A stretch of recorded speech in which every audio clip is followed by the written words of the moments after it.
How goes it? I'm Will Maxwell, and this is What Did We Miss? Some of you may not realize this, but between wishing Carolina good morning, wishing Wilmington good evening, and just wishing someone would watch the CW, WWAY cannot report every story that happens. In this segment, I dredge up these overlooked stories just so you can go, yeah, I didn't really need to know that.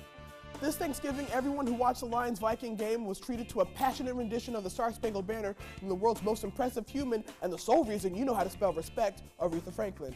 Aretha Franklin gave one of the longest performances ever of the song. Her version of the National Anthem clocked in at 4 minutes and 35 seconds, which is actually longer than the entire War of 1812. Now I want to give you guys a better idea of how long this version was, but we don't have the rights to the video for performance. So instead, here's a video of me solving a Rubik's Cube for the first time ever in exactly half the time. Keep in mind that as long as this video is, Aretha Franklin took twice as long to sing a song that only has one verse. Speaking of football, the Dallas Cowboys celebrated Thanksgiving by triumphing over the Washington Native Americans. I take you now to the household that I'm guessing was very happy about that. The Olivas family of Texas says they're the biggest Dallas Cowboys fan in the country, and they have the real estate to back it up. They've been decorating their house for 5 years, so they're either really devoted or just terrible at being fair weather fans. Their backyard is decorated with hand-painted rocks, one for each player. I'm surprised the Tony Romo one is still above ground and not just buried under Dak Prescott.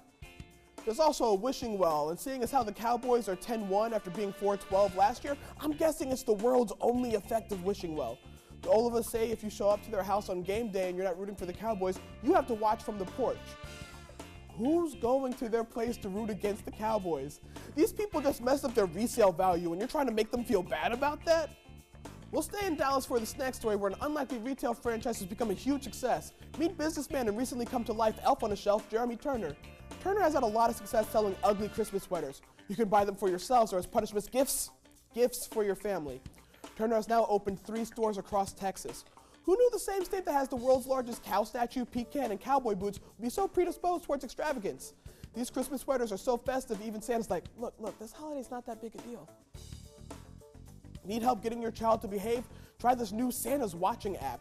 Designed by a Houston father of 2 toddlers, this app sends messages to your phone that you can play for your children to remind them that Santa Claus is always watching. If you're surprised this app exists, I sincerely congratulate you on going this long without ever seeing a smartphone. There's an app that lets you know when the Krispy Kreme hot sign is on. Of course there's an app for Santa. Now this is necessary because in these modern times, children are no longer worried about a guy who only checks his list twice. It's very analog. Santa knows you're not a happy little girl right now. I like that Santa is embracing the digital age. Maybe instead of giving bad kids coal, he can just trash talk them on Twitter. I'm Will Maxwell, and that's what we missed.